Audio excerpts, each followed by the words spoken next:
Hello, you are listening to the Mets in the UK podcast, your home for Mets content in the UK. You can catch us every Tuesday on Spotify, YouTube, and all good podcast hosts. You can also find us on Facebook, Instagram, Blue Sky, Threads, and X at Mets in the UK, or you can use the hashtag MITUK to get involved. Joined this evening by Toria and Joe. Evening, ladies. How are we doing, Joe? I'm good. We are basking in the start of a heat wave. So if you see my hair going, it's like I'm in a Britney Spears video. It's got a fan on in the background. Fantastic. So yeah, locks are flowing. Love it. Love it. Not so much for me, obviously. Tor, how are you doing this week? Yeah, good. Thanks. All well. Busy. Lots of Metses. Yeah, absolutely. Tracy's not with us this week, but she will be back next week for sure. So let's start things off with a recap of the last week. What a week it's been for the Mets. Literally polar opposites. Starting off with the 3 games against the Nats. Mets swept the Nats in the series. Soto, Nimmo, McNeil getting some home runs. McNeil hit a first pitch walk-off in game 1 of that series. Peterson with a complete game in the shutout game 2. Very impressive outing from him. First of his career as well. So well done to David on that one. Complete polar opposite. The Mets then got swept by the Rays.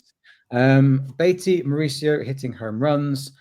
Tyler McGill with a 5.61 ERA over his last 6 starts, according to Gare on the broadcast. Mets have only won 8 of their last 25 games against the Rays. This is a record that goes all the way back to 2009. And speaking of records, the Reds are now the only team in MLB yet to be swept. The Mets nearly hung on and took that one as well. But I think all things considered, when you consider that we are middle of June before we've got swept, that's not bad going by any means. Get your take on the last week. Joe, what's your thoughts? Oh, talk about a mix of emotions going from like we're smashing it to being brought down to earth a bit. And I think actually I listened back to the pod. Well, I listened to the pod last week when I wasn't here, and I think was it Tracy or someone said it would be like sweep, but we obviously just got the sweeps heard instead of all to ourselves this time. But that could be karma for us getting our little sweep image out every time we do it to someone else. So yeah, I mean it was going to happen, wasn't it? So stay calm, carry on. I'm sure once we play against the Braves and the Phillies, we'll get our juices flowing again and we'll be back on it. So I'm not going to get too disappointed yet.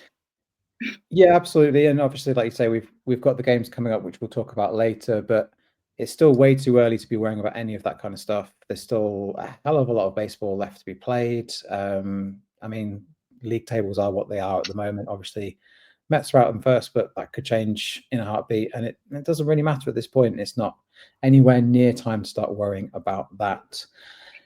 So, Night Owl, how have the games been for you? Yeah, I mean, obviously mixed. Some highs from the first series and then lows from the second. You mentioned Jeff getting that walk-off hit. I thought that was a lovely moment for him. And not only that, he got that 3-1 homer to kick off game 3 in that Nats series as well.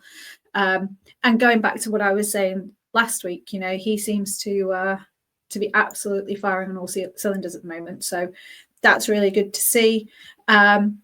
Peterson's complete game was outstanding. It's kind of sad that it's a big deal these days. I mean, in the good old days, we saw that much more frequently. But now for a pitcher to go beyond like 6, we're like, oh, it's amazing. Can't not mention my guy Ty's throw to the plate at the top of the 8th to keep that intact. That was a massive play defensively to keep that going. Juan Soto for the whole of that Nat series deserves a shout out because he was on it. And what I like to see as well, there was kind of, there was a lot of kind of smiling and a bit of that swag about him, which was really pleasing to see. And my other highlight for this week, which I'm sure we'll get onto, is our Lindor currently kicking ass in All-Star voting. So that's the highlights. Lowlights, obviously. I mean, I said last week Tampa were not going to be a walkover. They were in form. They've been playing well. I'm not surprised. I'm not surprised. I didn't expect us to get swept, but I wouldn't have been surprised at losing the series, as I mentioned last week. So yeah, and we were still, for the most part, we were still hitting. And so it wasn't like we just completely froze. We didn't forget how to play baseball. We did make a few errors, which didn't help. We had Tyler and Blackburn both kind of imploding, which we've done without. I mean, I was convinced because I was out on Saturday night, so I was like trying to track the game, and I was like rubbing my hands together when we got the rain delay. I was like, yay!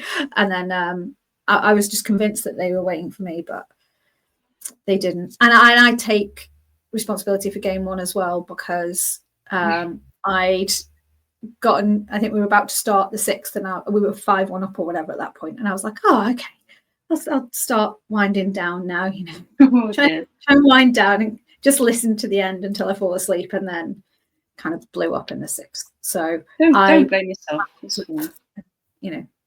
Take responsibility for that. But do you know what? Shake it off, move on. There are still, we can't.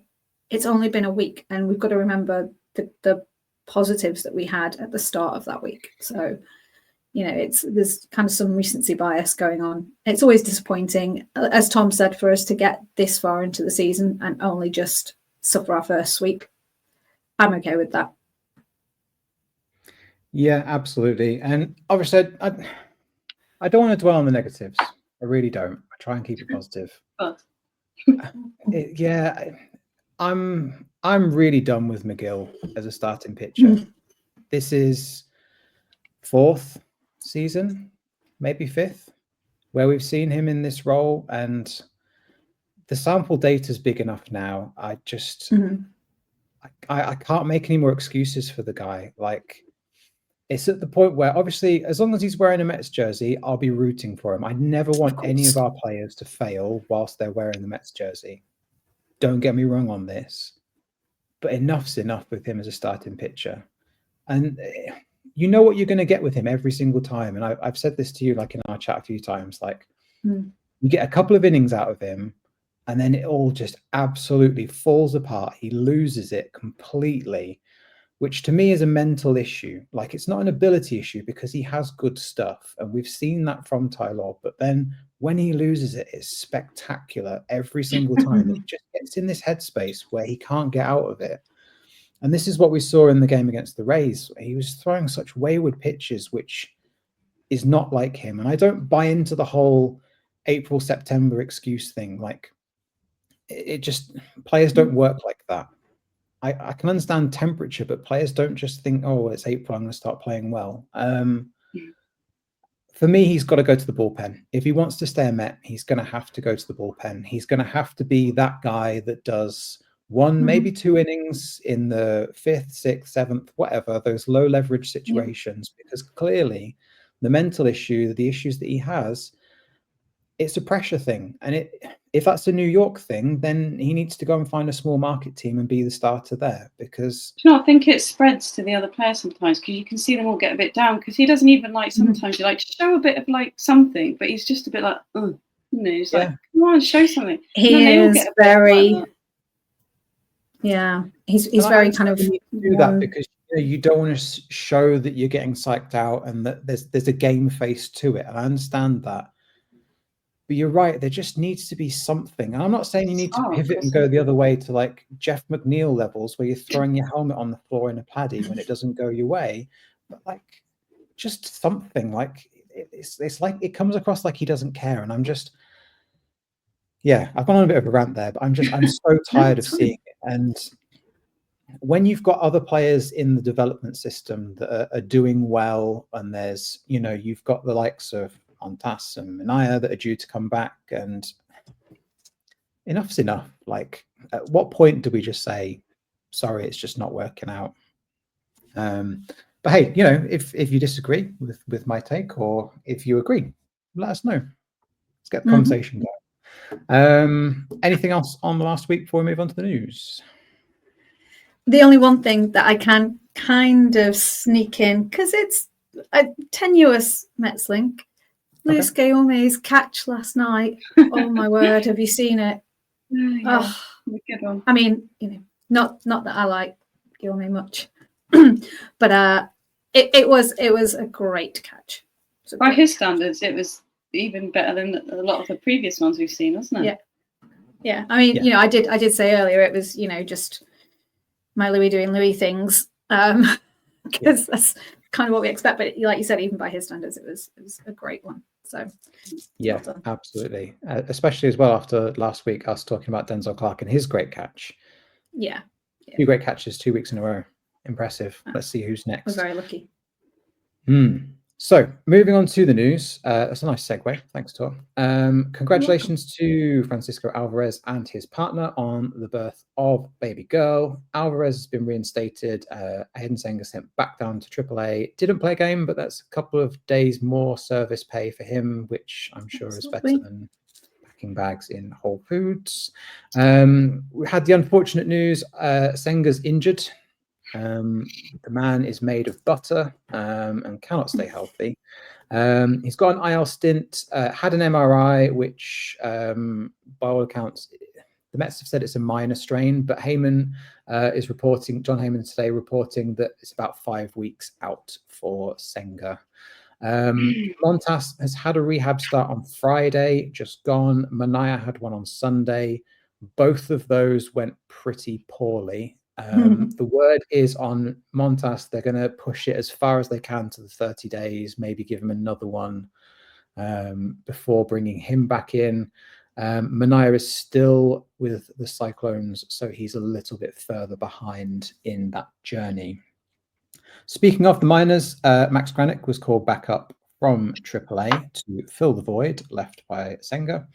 Mark Vientos, with his right hamstring strain, is beginning a minor league rehab assignment early this week. He's going to be in AAA Syracuse with that. Like I said, Montas is getting one more rehab start. They're unsure whether he will start or go to the bullpen when he does return. Justin Garza was optioned back to AAA, Mets deciding to call Ty Adcock up to replace him, which I thought was an interesting move, given that Dedniel Nunez has yet to come back, which is concerning to say the least. Something's clearly not right with him. Brett Beatty exited the game at the weekend due to right groin tightness. The Mets are considering him to be day-to-day. They don't believe it's serious enough to send him for testing. Brooks Raley is beginning his minor league rehab assignment with St. Lucie. He's not expected to be back until mid-July. Whilst we're talking about minor leagues, congratulations to the Rumble Ponies and the St. Lucie Mets. Both teams are playoff bound. Jet Williams having an amazing time down in the minors. 302 average with a 9.43 OPS this season. Is doing great things. Long may it continue. And to finish off the news, we had a poll last week. We asked you whether Pete would break the Mets home run record before the All-Star game. 82% of you said that you think he's going to do it. So we shall see. We cursed him. We probably have. Yeah. It'll all be awful. Sorry, Pete. Joe, any thoughts on the news last week? Well, it's just these injury things. We go along nicely, don't we? And then something happens and it kind of snowballs. But that Senga one, I felt so bad for Pete because you could tell he was blaming himself, couldn't you? And that was the kind of play that if he'd have like got on the bag and not done his hamstring, it would look so good, like some kind of like ballet it was a great flamingo thing, wasn't it? And then he pulled his hamstring, and at that point you're just like, oh no, here we go. But hopefully he'll get back quite soon. And then what else is? And it's just all the other things that after that was it that game that after that play all the kind of defense went out the window. Because it did. And there was one particular game where everything just started.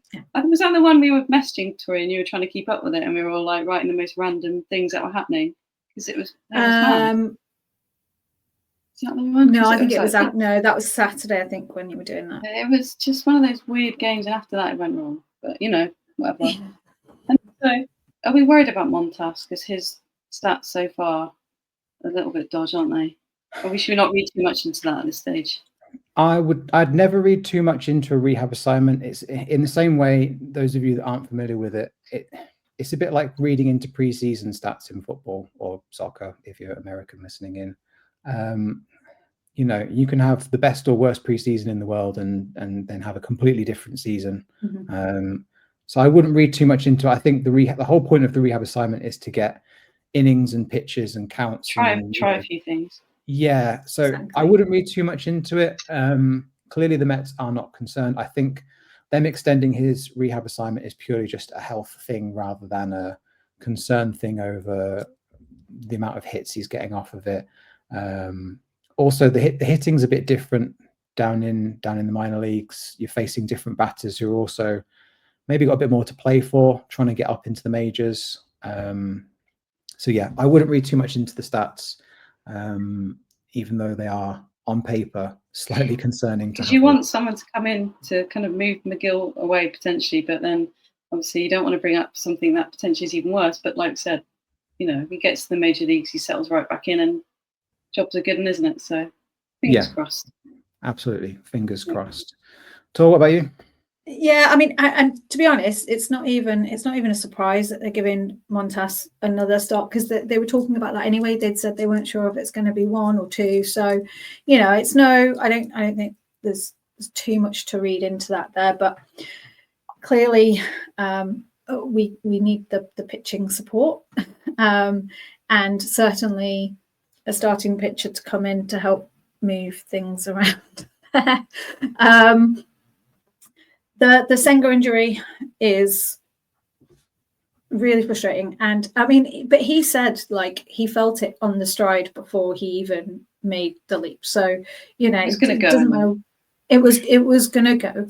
I mean, you could tell Pete afterwards did feel really bad. And it was lovely to hear that Kodai sent Hero in to go and have a word and just let Pete know that it was totally fine and it wasn't his fault. But it's just with saying, he's doing so well, and then it's like he's gone again. And actually seeing how he walked off, I'm really surprised that it's more than a couple of weeks. I figured it was going to be something that they might have been able to just stretch off.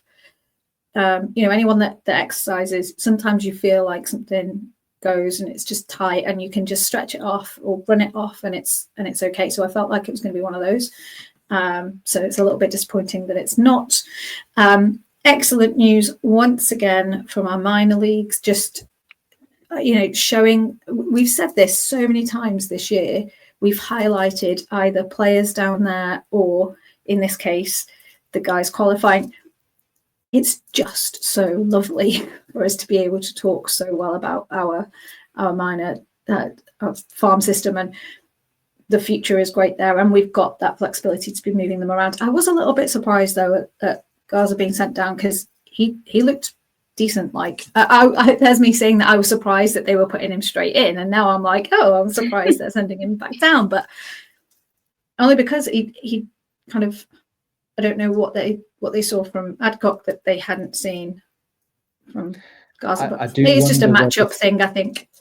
Yeah, or whether Garza's still got a few more sort of kinks to iron out in the pitching lab. Yeah, perhaps. I mean, yeah, we data, and we can now go with that sort of thing. Yeah, we don't see what's going on kind of behind the scenes. So, but yeah, and of course, congratulations. We love Mets babies, so it's lovely to see Francisco, girl dad. Hopefully that will, like I keep saying, they're going to have a proper little crash full of them all. It's lovely because they're all going to, there's so many. 2048 with all these kids. Oh yeah, it's going to be amazing. It's going to be amazing. So yeah, lots of news. I've probably missed stuff. I'm sorry. No, I've had a check, and we've got no breaking news this week. Obviously, last week we had the breaking news story of Travis Jankowski back with the Mets. He's already played some games. Tor's wearing the shirt. She bought the jersey. good to see you back, Travis. Okay, it's that time of the show. Shout out to all of our regular listeners, commenters. We see you, we hear you, we appreciate each and every single one of you. If you are enjoying the show, give it a thumbs up, a like, a heart, comment, all that good stuff, so we can bring amazing content to people across the UK, Europe, and beyond. As is always the case, we asked you for your questions, and boy, you did not disappoint us this week. We've had some fantastic questions, 4 of them to go through. I'm going to start with Rhiannon's question because I really like this one. What do we need to win the World Series? I love the confidence. What do we need? Tor, let's go with you first. Honestly, I don't think we're far off. I genuinely, and that's not to sound, overconfident, but look how close we were last year. We've strengthened from last year. We've already faced the Dodgers and shown that we have nothing to fear there. We've been doing well against the good teams, those that we potentially would face further down the road. So psychologically, we've got that edge as well, because I think that last year's experience will go a long way this year. Again, half of it is psychological, right? It's the mental aspect of it as well as the skill. And I think knowing how close we got last year and knowing how well we're doing this year, I think we need, when Manaea comes back, we need 2024 Manaea. So we need him to be back and as good as he was, particularly in that second half last year. I'd like to see maybe one more solid. It's not that we haven't got solid bullpen arms. I want to see someone stick. We have a lot of movement. It's not unusual to have a lot of movement in the bullpen, but I'd like for it to just be a little more stable in there. And I'd like to see Jesse Winker back. I think getting a fit Jesse Winker back, not for a good while yet. Jesse. Exactly that. I mean, he's always there, bless him. He is like number one. Did you see him the other day? He had a Vote Mets t-shirt on. I was just like, What a guy. Exactly. I think the energy that he brings and the versatility that he has, I think again could just give us it. He's that versatility that could make a difference. He's there if someone goes down. So, but I honestly, I don't think we're far. I don't think we need to necessarily trade for anyone. I think we're good enough with what we've got, so long as it's a bit solid. Okay, Joe, how about you? Well, I was going to analyse it really seriously, and I was writing down things like pitching, luck, breakout stars, and then I realised what the answer is. It's a really obvious answer. We need, to win the World Series, someone to knock out the Rays first. If we find Tampa anywhere along the line, we're not winning. Yeah. So that's it. Anyone but Tampa. Very scientific. Yeah, that's how we win. That's fair. Interestingly, I wrote something similar down. Like, we've not shared these before the show. Like, we keep all that stuff quiet. I wrote something similar down to Tor. I said centre fielder. I think, and I mentioned him before, I think Jet Williams, I know he's technically shortstop by trade, but he does play centre field a lot. He does. I think he could be our September spark, especially if he keeps going the way that he's started the season so far. So the breakout star, it could be him. Much like Acuna was last year, the back end of last year, he was good. He was the spark of the team. I think Williams could be that, and you wouldn't necessarily need to go and trade for that. So I think that's certainly an option within house. And the other thing I said, I think we need one starting pitcher if the deal is right, or whether that could be internal. I like the look of Nolan McLean down in Syracuse. He's had a good season so far. If he can stay healthy, he would be my internal choice. If the deal is right, I wonder, would the Marlins play Ball, Alcantara? Just that experience. I don't know. Yeah, but he's not been great though. He's not been He's great. not playing for the in Mets. there. He'll like nurture him and get No, back to his that's best. but we wouldn't necessarily have time to do that with him though. Stearns loves a Instant, reclamation it'd be instant. project. He does. Oh, instant. Sprinkle And magic maybe- dust as soon as he walks in, it'd be fine. Yeah. I've said it as starting pitcher because I think if you then think about a 6-person rotation, you've then got Senga, you've got Manaea, Montas, Peterson, and then you've got plus whoever this one person is, and then you could go with Holmes as the 6th in that rotation. I would put Canning in the bullpen, and before you start, he's been terrible. Canning the can. I know. You can't defend him at the moment. He's been terrible. I know. And I think He's not been at his best. He's just having a bit of a lull, week bless or him. two. yeah. So I think Canning in the pen, Blackburn in the pen, McGill in the pen, or. But what a strong pen is that? Like that would be a strong pen. So I don't It's a think great you'd pen. need to go and. Plus, you've got Brooks Raley coming back as well. I don't think you'd need to go and sign someone unless the deal was right, like I said. So I think starting pitching is more of a concern than the bullpen for me in order to win a World Series. And I'll leave it there. But great question, Rhiannon. Thanks for sending that one in. As is always the case with all these questions, we will leave them down below in the show notes. So feel free, chime in with your answers, let us know your thoughts, and let us know about our takes. Like, do you agree, disagree? Why not? Next question came from Andrew. Another fantastic question. If you were Mendoza and the game only needed one starter, one reliever, and one closer, who would you pick as your combination, Joe? Oh, me first. I just wrote down Senga, Garrett, and Diaz, and I'm sticking with that. Okay. Keeping it simple, but not Senga with a dodgy hamstring. If they were all healthy, yeah, we're assuming the players are healthy when we're giving these answers. And not Diaz, not the Diaz hitting everyone and, the focus Diaz. Yeah. Not wild pitch Diaz. Yeah. Diaz pointing at the sky, those of you that are listening to the audio version. Tor, who would be your 3? So I'm torn between Senga and Manaea. I think it has to be Senga. But I wouldn't mind if Senga's unavailable. It's Manaea.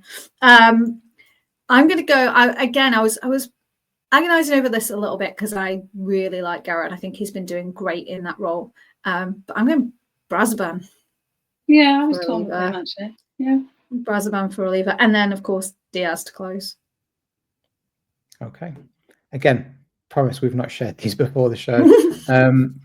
My starter would be Peterson, and that's not the recency bias from the complete game, but just you can get a good 6-7 innings out of him. He's become very dependable, very reliable, and for me, I love a bit of Peterson, so he would be my that's a good pick. shout. I then put Brazaban as my reliever. He went straight in, no thought there. And then obviously, Diaz. As much as my lookalike Garrett is on my faves list, couldn't cut him into that mix. Just couldn't make it happen. So Peterson, Brazaban, and Diaz for me. Okay, up next we had a question from Sebastian, who said, not counting the London series, because we do like talking about the London series.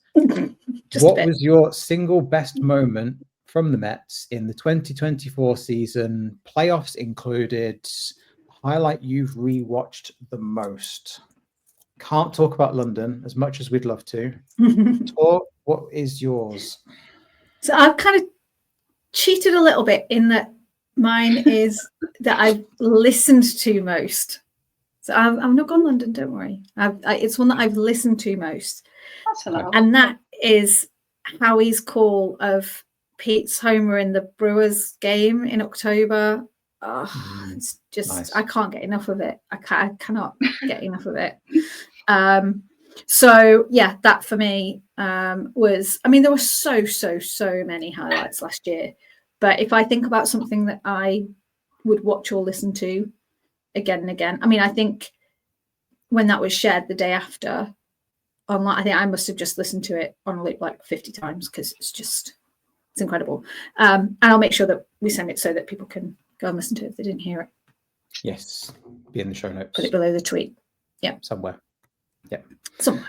good call. You're right. There was so many to pick from. This was so hard. Joe, what about you? My favourite non-London moment was probably the one that scared my two cats the most. Well, not the deaf one, actually. The one that's not deaf.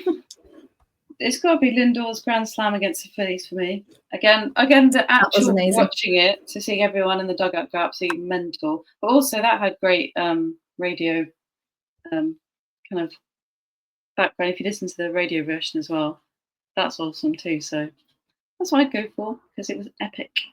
I loved it. And it was against the Phillies. Yeah, absolutely.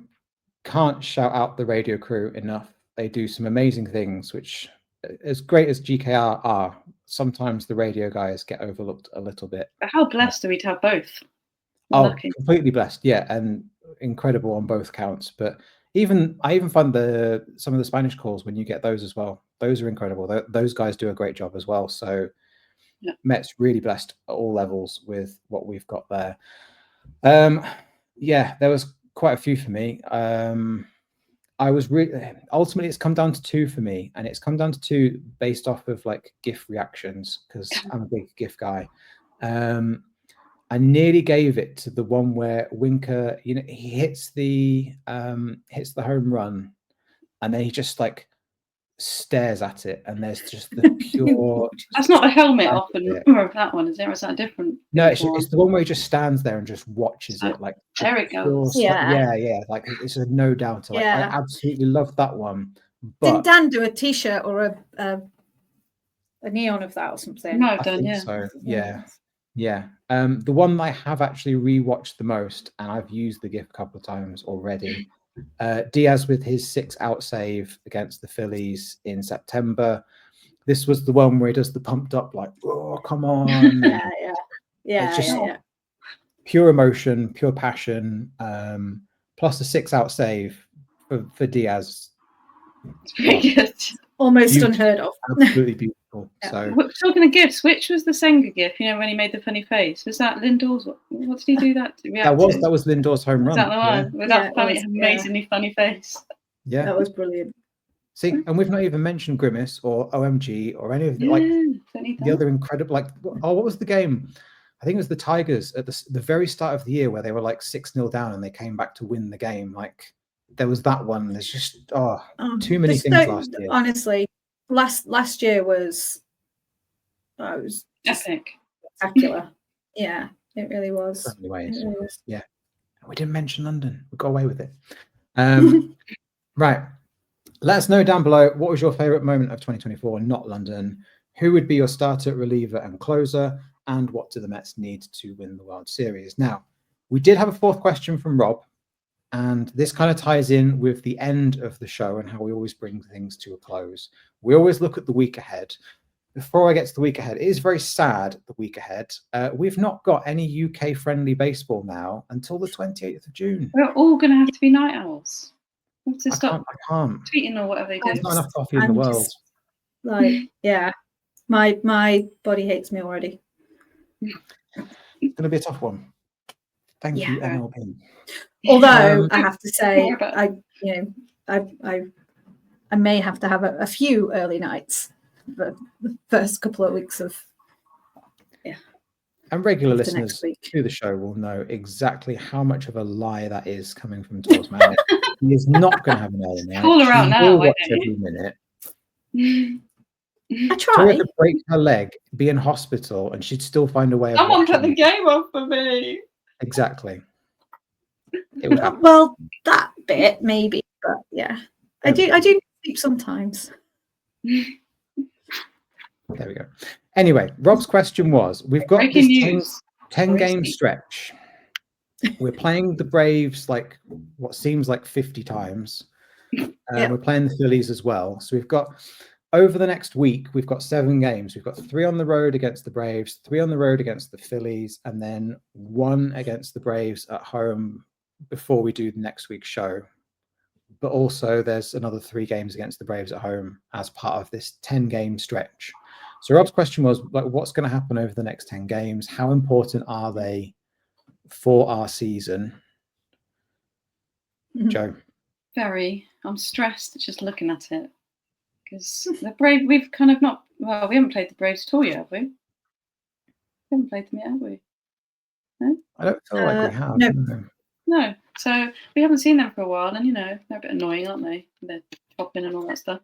So very important. I think we will squeak past the Braves, but that is the Phillies one. It depends what Phillies you get. And they're up and down a bit like us at the moment. So it's going to be another roller coaster. I don't think anyone's gonna just. There's no sweeps. I'm just predicting no sweeps for anyone. Is that allowed? Oh, that's a big prediction. No sweeps. No sweeps. Okay, that's bold. That's rubbish. I'm not committing to anything. Can you put a number on the next 7 games, Joe? 4-3 to us. Interesting. Is that even possible with no sweep? Yeah, I don't know. That's possible. Yeah, of course it is. Yeah, we'll go with that. We'll go with that. I have to give you. Okay. Tor, what about you? So this is where I always insist that every game matters. They like the whole 162. They all count. Doesn't matter team it's against or what date of the season it is. They all count. So they're all important. So how important? Yes, they're all important because they all count. Very philosophical, this. But they are. There's no denying that these ones do carry a little more weight, not only because they're divisional, which is really important. And I said it before the start of the season, I think our aim this year has to be division winners. It has to be. So there is that. And I think both teams you don't know what you're going to get from the Braves or the Phillies right now. And I think it makes it more difficult to prepare for us because you just, we've got to focus on doing our thing, right? So I think, yes, to Rob's point, I think they're very important. But now, in the grand scheme of things, overall for the season, if we keep winning our games, it doesn't matter if they finish a half game behind us, as long as they're behind us, right? It would just be nice psychologically to kind of keep that edge over them, and kind of go into the All-Star break with a nice cushion. I think, as far as predictions going into the week, that the Atlanta series, I think, is going to be the toughest. And there, the pitching matchups there are going to be tough. So I don't know. I'm obviously worried for a Tyler All-Star, bless him.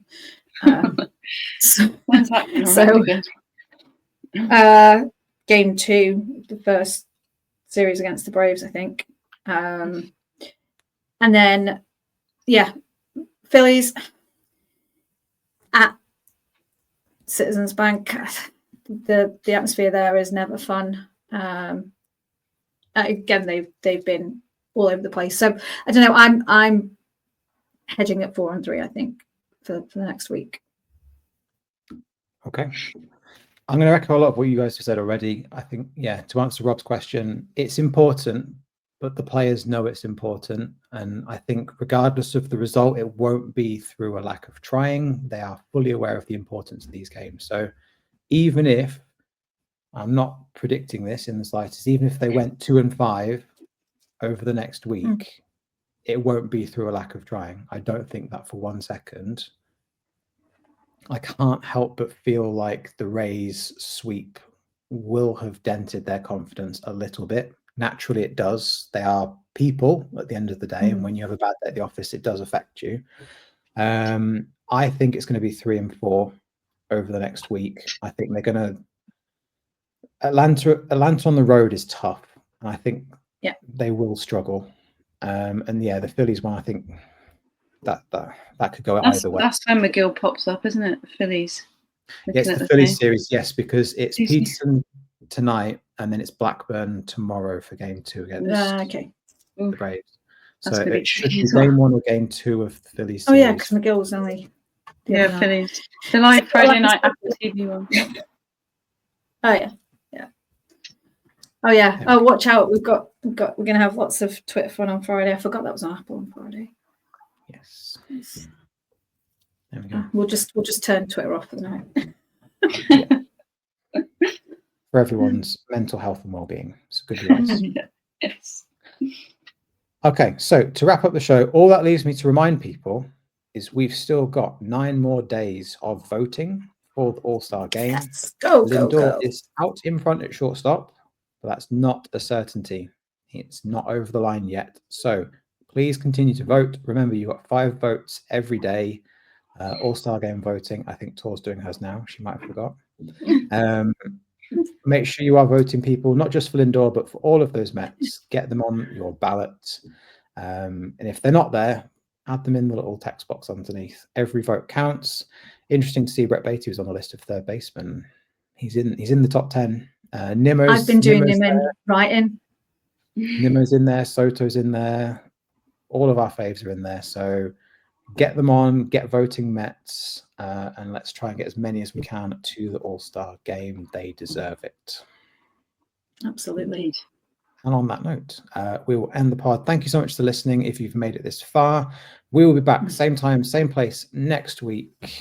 All that leaves us to say is let's go Mets. Let's go Mets.